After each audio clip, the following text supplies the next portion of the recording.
Jay, congratulations on the series victory. The simple answer is you had 9 power play goals in this series to win it. Was that the difference, or what do you think was the difference between these two teams?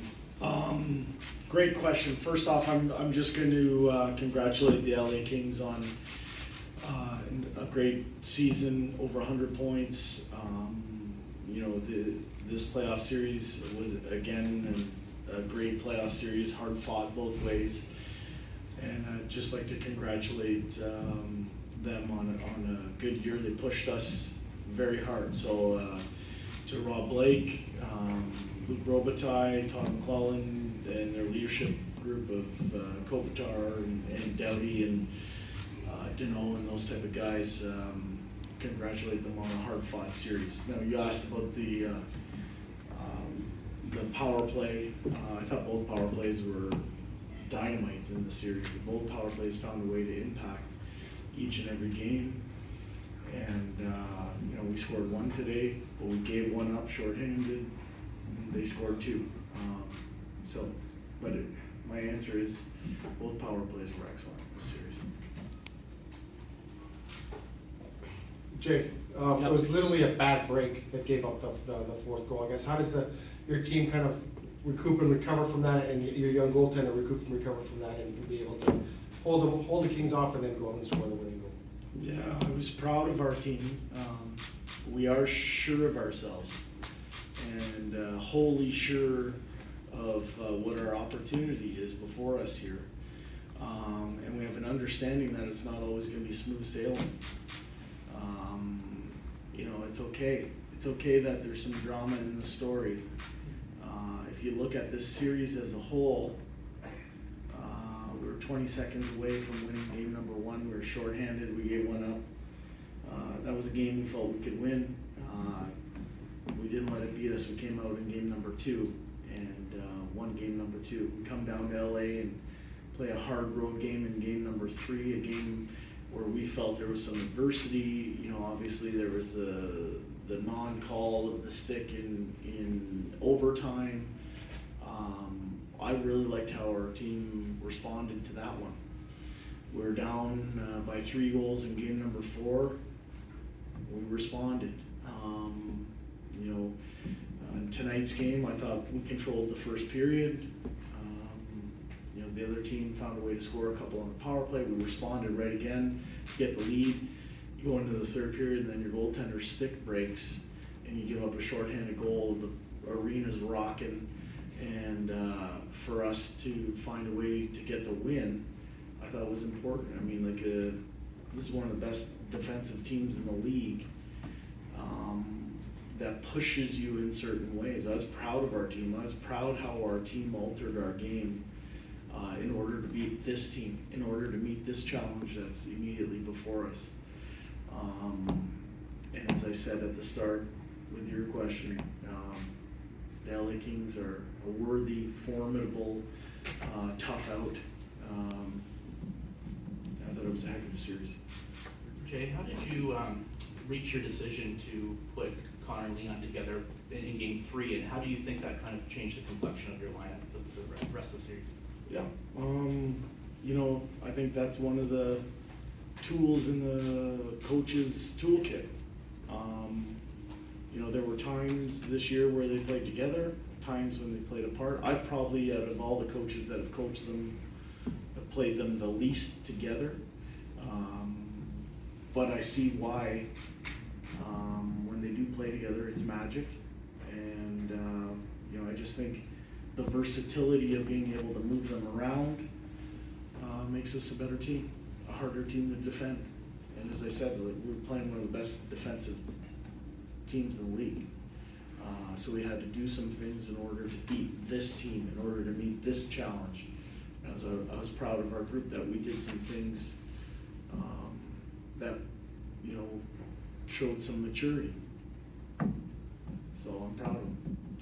Jay, how important was it to close this out in 6? Beneficial?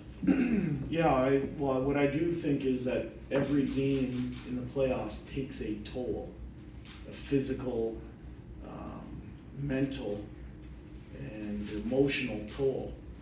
So by not extending the series, you build up a little rest time in between series.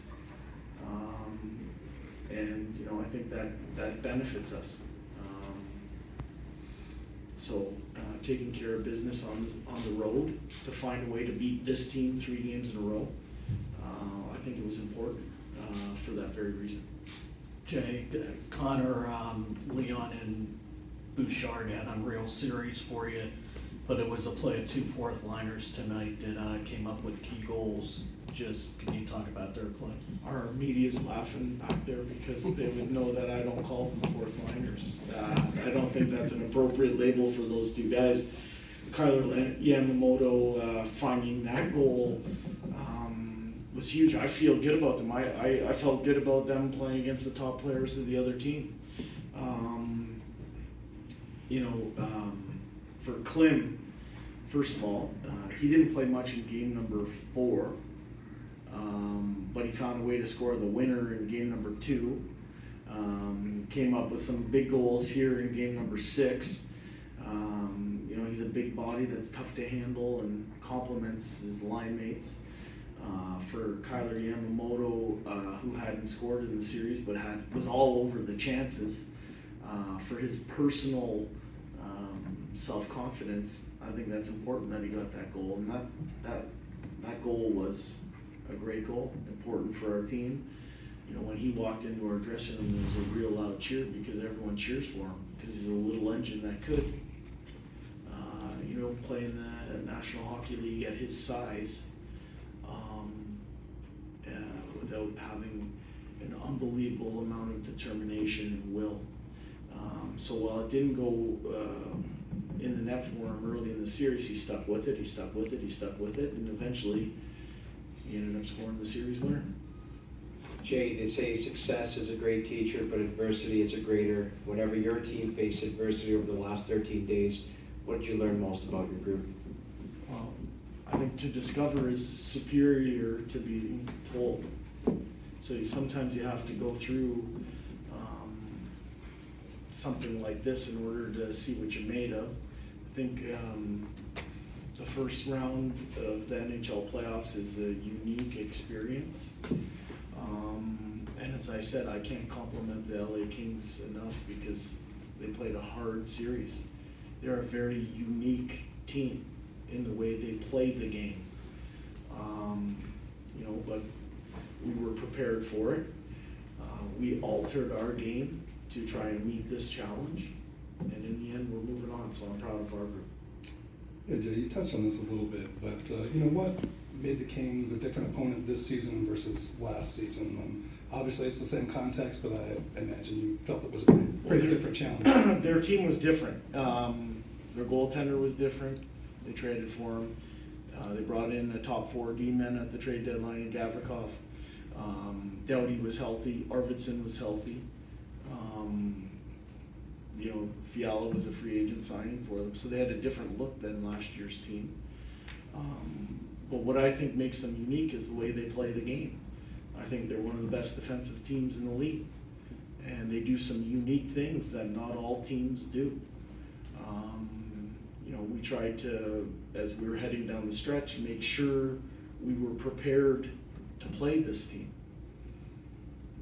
I'd have to look it up. We lost 2 games in overtime on power plays in overtime.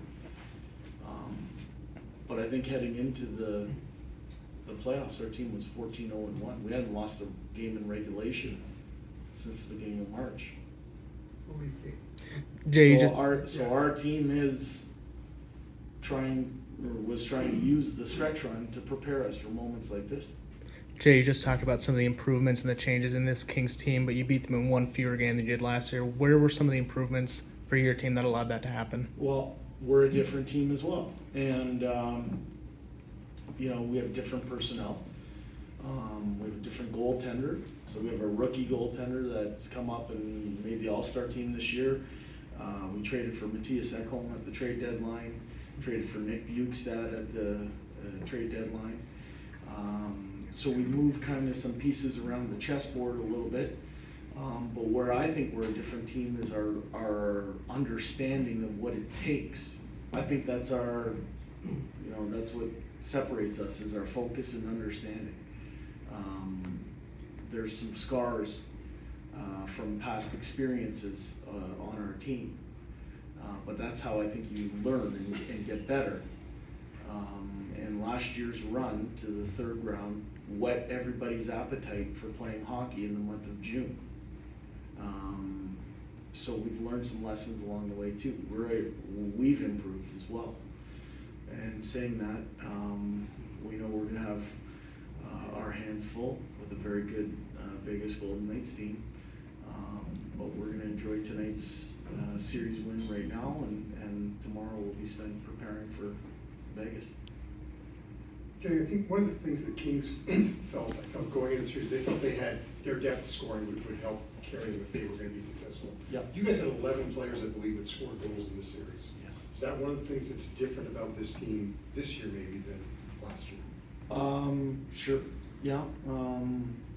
We're the highest scoring team in the league. So it was an interesting battle between one of the best defensive teams in the league and one of the highest scoring teams in the league. You know, we stuck with it. We were happy with our goals for, especially in the last 3 games. Part of that is because of depth scoring. We wanted to come at LA in waves and in certain ways. And I saw a very mature, professional Edmonton Oilers team do what it had to do in order to win. So I'm proud of our group. You mentioned major adjustments. What major adjustments did you make to play the Kings? Well, I'll let you go over the film if you want to do that, but I'm not going to give any secret sauce or you know, any insight into how we think as an organization or team. Those are trade secrets. But needless to say, we had to do some things in order to meet the challenge of the LA Kings. As I said, it was a huge challenge, a hard-fought series, and I'm just happy that we came out on top. Okay, thanks, Coach. Thanks, guys.